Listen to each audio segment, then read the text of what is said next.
Como todos los viernes, las 10 en 10. Las 10 noticias más importantes de la semana en 10 minutos. La 1.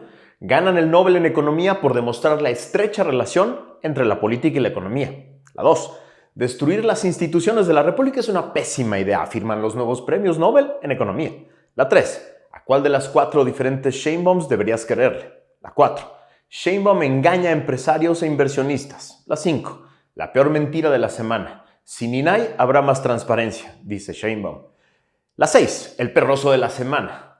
Tómbola elimina a jueces que denunciaron a Saldívar. La 7. El dato duro de la semana. 218% más víctimas de violencia política en los últimos 6 años. La 8. Concluye el circo de García Luna. La 9. Nueva sección de Factor Kaiser. Sheinbaum versus la realidad. Violencia en la Ciudad de México. La 10. ¿Qué dicen los estoicos? Aprecia el cambio. Esas son las 10 noticias que vamos a ver el día de hoy en el episodio 252 de Factor Kaiser. Acuérdate de compartir esto por todos lados, de suscribirte aquí al canal, de poner esto en todas tus redes y chats para que cada vez crezca más esta gran comunidad de personas como tú que quieren ser factor de cambio. Acompáñame a ver las 10 de hoy.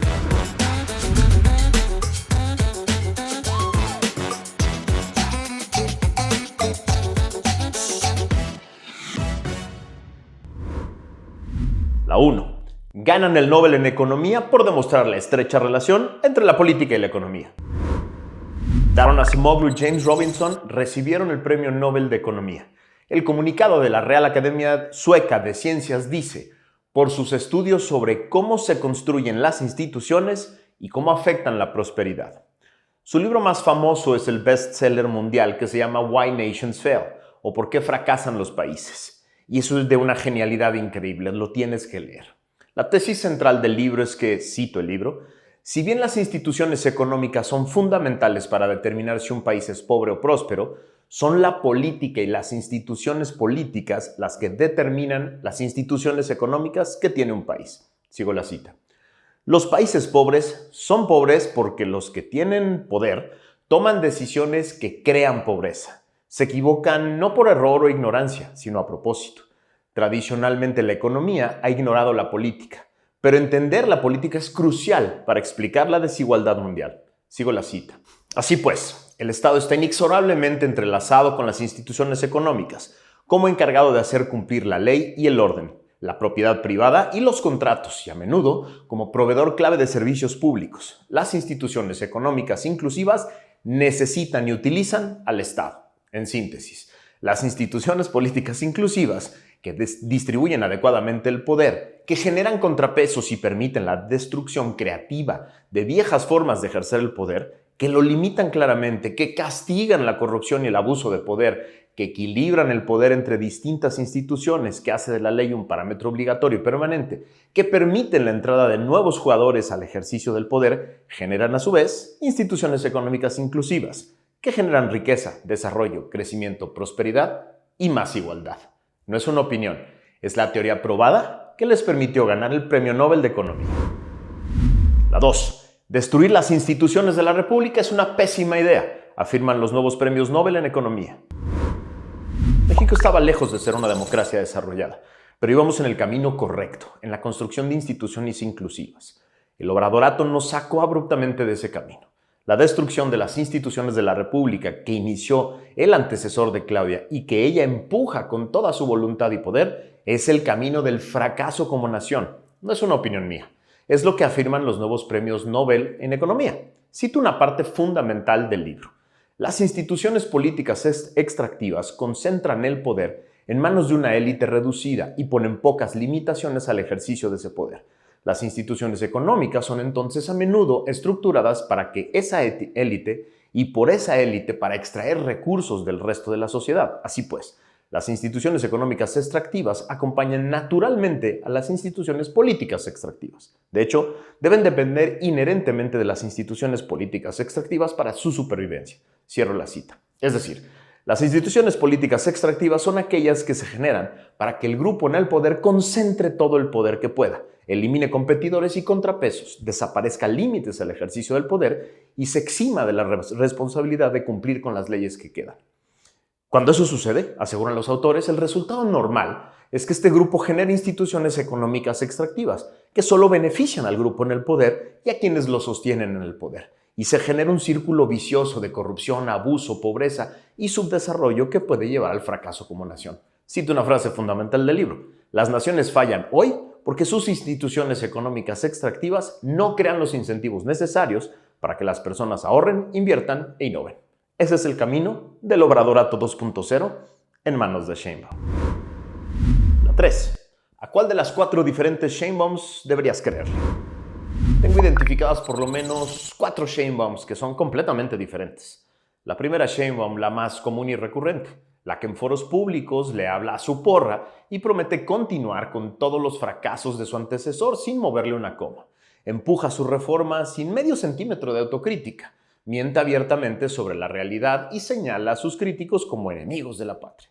La segunda Sheinbaum es la que le manda mensajes privados a empresarios e inversionistas, nacionales y extranjeros, a través de miembros de su equipo, para tranquilizarlos y tratar de generar puentes. La tercera Sheinbaum es la que le habló esta semana a empresarios e inversionistas, con un tono amable y cantando las canciones que el público quería escuchar.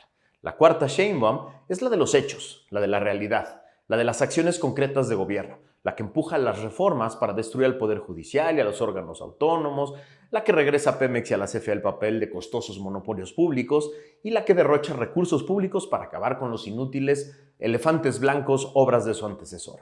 La historia reciente de nuestro país nos debería dejar perfectamente claro que deberíamos creerle, sin dudar, a las Sheinbaums 1 y 4, la que habla en público con su porra y es la radical de siempre, y la de los hechos. Si hubiéramos hecho eso con su antecesor, si le hubiéramos creído lo que decía en público frente a su porra y le hubiéramos creído con base en sus hechos, acciones y decisiones, quizá no estaríamos hoy aquí. Ya créanle a sus discursos radicales y a sus acciones, por piedad. Ahí está la Sheinbaum de verdad. La 4. Sheinbaum engaña a empresarios e inversionistas. Cito a la señora Sheinbaum en su reunión con empresarios e inversionistas de esta semana. Ningún empresario estadounidense, ninguna empresa de cualquier otro país, ni mexicanos, tienen por qué temer a la reforma. Al contrario, lo que vamos a hacer es sanear al Poder Judicial. Y no digo nosotros, como el Ejecutivo, sino el pueblo de México. Se va a sanear el Poder Judicial para fortalecer el Estado de Derecho, dijo. Esto lo dijo sin hacer caras, apenas 3 días después de que unos energúmenos destruyeron la carrera judicial de 711 magistradas y jueces, violando sus derechos humanos en una tómbola. Lo dice un día después de que publicara en lo oscurito reglas mañosas, contradictorias e imposibles de aplicar para la elección de jueces. Lo dice un día después de que su partido le regalara facultades extraordinarias a la presidenta del INE para capturar todos los cargos ejecutivos del órgano electoral. Lo dice el mismo día en el que prometió en su mañanera destruir al INAI porque dijo que era suficiente con la transparencia que ella ofrecía desde el gobierno. Lo dice unos días después de que se cambió la Constitución para quitarle a Pemex y a la CFE la calificación de empresas productivas del Estado y las vuelve a convertir en pesados monopolios del Estado. Lo dice el mismo día que le dijo huevones a los jueces y magistradas del Poder Judicial por haber hecho un paro. Lo dice el mismo día que defendió al ejército por las matanzas de civiles y dijo que era un accidente porque se cruzaron en un operativo. Lo dice el mismo día que defendió a Rocha Moya, el gobernador de Sinaloa, porque pobrecito, él no es responsable de nada, fueron los gringos. Lo dice unos días después de que le dijo al embajador norteamericano que si quiere diálogo, que se forme ahí en la fila de la Cancillería. Lo dice en un país envuelto en violencia, descontrolada con más de 1,300 homicidios en apenas 2 semanas y media de gobierno, que dice ella el que el país esté en paz. En medio de todo eso, les promete certidumbre, Estado de Derecho y transparencia. Y muchos le creyeron. Los están engañando, por Dios. Ya dense cuenta. La 5. La peor mentira de la semana. Sin INAI habrá más transparencia, dice Sheinbaum. Esto es una burda y cínica mentira, la peor de la semana. Después de 6 años del gobierno más opaco de la historia, es dato duro. 6 años de guerra abierta del obradorato contra el INAI. 6 años de hacerse las víctimas por cientos de escándalos de corrupción que tronaron gracias a la transparencia que permite el INAI. 6 años de intentos burdos por esconder cualquier dato que revelara sus mentiras y abusos de poder. 6 años de bloquear nombramientos en el INAI y de reducir su presupuesto. 6 años de mentiras burdas sobre la transparencia en la Ciudad de México que ya gobernó. Después de esos 6 años, nos viene a mentir diciendo que desde el propio gobierno están listos para transparentar sus mentiras, corruptelas y fracasos sin un órgano autónomo que los obligue. No joda, presidenta, que le crean los incautos que se dejan engañar. La 6. El perroso de la semana. Tómbola elimina jueces que denunciaron a Saldívar. Es aleatoria y democrática, dijeron las borrachas y borrachos de poder que destruyeron con una tómbola la vida de 711 juezas y magistrados. Se utiliza en otros lugares y es justa, dijeron las normalizadoras de siempre y los porristas del régimen en los medios paleros. Y que nos vamos enterando de que casualmente 39 de los 58 plazas de personas del Poder Judicial que se atrevieron a denunciar presiones de Arturo Saldívar en casos que favorecían al gobierno federal serán renovadas en 2025 para ser ocupadas por personal elegido por voto popular. Esa pinche tómbola tenía las pelotitas muy cargadas de cinismo e impunidad. Qué pinche perro oso para quienes se atrevieron a defender este circo de violación a los derechos humanos de mujeres y hombres que servían a la justicia mexicana. La 7. El dato duro de la semana. 218% más víctimas de violencia política en los últimos 6 años. El dato duro, muy duro de la semana, lo encontré en la revista Nexos.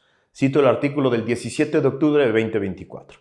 De acuerdo con datos del proyecto Votar entre balas, el número de víctimas de violencia político-criminal a nivel nacional incrementó 218% de 2018 a 2024, considerando en ambos años electorales el periodo de enero a agosto. Del mismo modo, dicho problema se ha extendido geográficamente al pasar de 126 municipios afectados en 2018 a 217 en 2024. Este fenómeno podría estar arrojando luz sobre el proceso de expansión del control territorial del crimen organizado si consideramos que la violencia es una de las principales herramientas para neutralizar a la autoridad gubernamental e imponer la voluntad criminal. Cierro la cita. En medio de este ambiente de violencia, en el que el crimen organizado claramente participa, generando terror y presión, el obradorato quiere que se elijan a miles de jueces federales. Son unos perversos irresponsables. La 8. Concluye el circo de García Luna. Se acordó su detención entre los gobiernos de Trump y López. Ambos explotaron el caso políticamente hasta la saciedad. El juicio fue decepcionante para todos, porque habían prometido videos, audios, documentos y todo tipo de pruebas físicas que nunca aparecieron. Todo, absolutamente todo el juicio se basó en testimonios de testigos protegidos, es decir, criminales probados que negociaron con la fiscalía. Así fue, no estoy haciendo más que un relato de lo que sucedió. El jurado les creyó y esta semana sentenciaron a García Luna a 38 años de cárcel. El obradorato no ha hablado de otra cosa en toda la semana. Cuando se desarrolle el caso de El Mayo Zambada y otros que vendrán, aquí les vamos a recordar cómo dieron como pruebas fehacientes las declaraciones de narcotraficantes para enjuiciar a una persona. Porque presiento que en otros casos que vienen dirán que no se le puede creer a un narcotraficante. Pero aquí se los vamos a recordar. La 9. Nueva sección de Factor Kaiser. Sheinbaum contra la realidad. Violencia en la Ciudad de México. Estrenamos esta nueva sección de Factor Kaiser porque al parecer Sheinbaum está lista para retar cada semana a la terrible realidad. Durante toda la campaña presumió sus resultados en seguridad en la Ciudad de México como jefa de gobierno. Ha dicho 1000 veces que la estrategia de seguridad de su antecesor fue un éxito rotundo en todo el país y que por eso la va a continuar. En las 3 semanas que lleva en el poder, dice que el país está en paz. La realidad no le cree. Apenas ayer, solo en la Ciudad de México, a plena luz del día, se dieron 2 atentados de alto impacto. En pleno centro de la ciudad, de La Paz, atentaron contra la lideresa de ambulantes de la zona, Diana Sánchez Barrio, quien escapó milagrosamente. Su ayudante no tuvo la misma suerte y quedó tirado en el suelo muerto. A unos kilómetros de ahí, en el viaducto, la abogada penalista Aurelia Pérez Garduño, quien impulsaba la especialización de fiscalías en feminicidios, era asesinada a tiros. Se trata de 2 asesinatos de alto impacto, en la ciudad que ella abandonó por andar en campaña ilegal durante años. 2 asesinatos de los más de 1,300 que ya van en los primeros 17 días de su sexenio. Sheinbaum contra la realidad. Yo le voy a la realidad. La 10. ¿Qué dicen los estoicos? Abraza el cambio.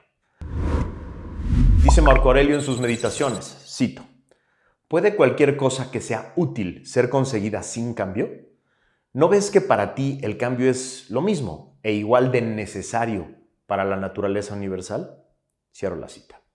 El cambio no solo es la única constante del universo, Es también la única forma de crear cosas que sean útiles en un mundo que requiere de formas nuevas para resolver antiguos problemas. Cambiar es atreverse a ver el mundo de forma distinta a aquella para la que nos entrenaron. Para ver el mundo de forma distinta no es suficiente un simple cambio de lentes. Se requiere una transformación interna que parte de la destrucción de códigos y formatos antiguos, que nos congelan en el mundo del deber ser y nos alejan del que realmente es. Para cambiar se requiere voluntad y paciencia, es decir, mucha energía para encontrar y destruir aquello que me detiene, y mucha paciencia para recalcular la ruta, las veces que sea necesario, cada vez que vuelvo a ser el mismo de siempre. Para ser útil en un mundo cambiante se requiere de la constante transformación interna que me permita no solo adaptarme, sino empujar alternativas para que todos vivamos mejor. La pregunta de hoy es, ¿qué vas a cambiar de ti hoy? El principio. El cambio es la única constante. El reverso del principio, permanecer inútil.